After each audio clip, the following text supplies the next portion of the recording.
374 million years ago, fish and trilobites dominated the seas, swimming past coral reefs and ammonites. Things were happening underwater, while on land everything stayed pretty dry and boring. A few arthropods started to step out on solid ground, but for the most part, plants dominated the shores.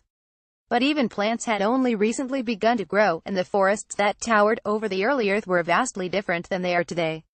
Some of the earliest forest-forming trees were members of a group called cladic Coelopsida, which were towering, woody, and had an empty space where their heartwood should be.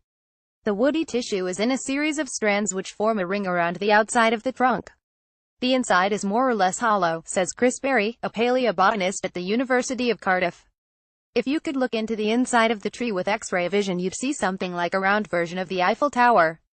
Today, trees typically grow in solid rings, adding layers of wood as they grow older, but things were a lot tougher for cladic coelopsids. Really, it shouldn't be able to grow. You can't push the Eiffel Tower apart and expect it to get bigger in diameter, Berry says. But grow they did, up to heights of 39 feet, looking somewhat like a palm tree with a bushy crown atop a smoother trunk. Now, Berry has a better idea of how they managed to grow, if not why. In a paper published this week in the Proceedings of the National Academy of Sciences, Berry, his co-author Hong Xu and colleagues describe specimens of trees that were amazingly preserved in volcanic ash with silica-replacing cells, giving researchers an unprecedentedly detailed view of what the tree was like at the moment that they died. Each of the strands grows its own set of growth rings around it, like a mini-tree within the tree, Berry says. Between the woody strands, the vascular system of the plant, other, softer tissues expanded as the tree grew, helping to push the strands apart. To accommodate the stress, the strands sometimes split apart, effectively tearing and repairing the plant's structure to accommodate its growing bulk.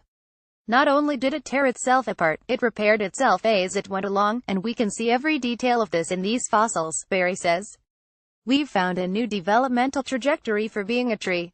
Berry and Xu plan to continue their work, focusing on the roots in addition to the trunks and looking at other species of trees fossilized nearby. They also plan to look into the smaller growth rings in the strands to see if they are annual like the rings in trees today or if they operate on a different time scale. While modern trees can record climate in their growth rings, Berry and colleagues aren't yet sure if these ancient trees could do the same.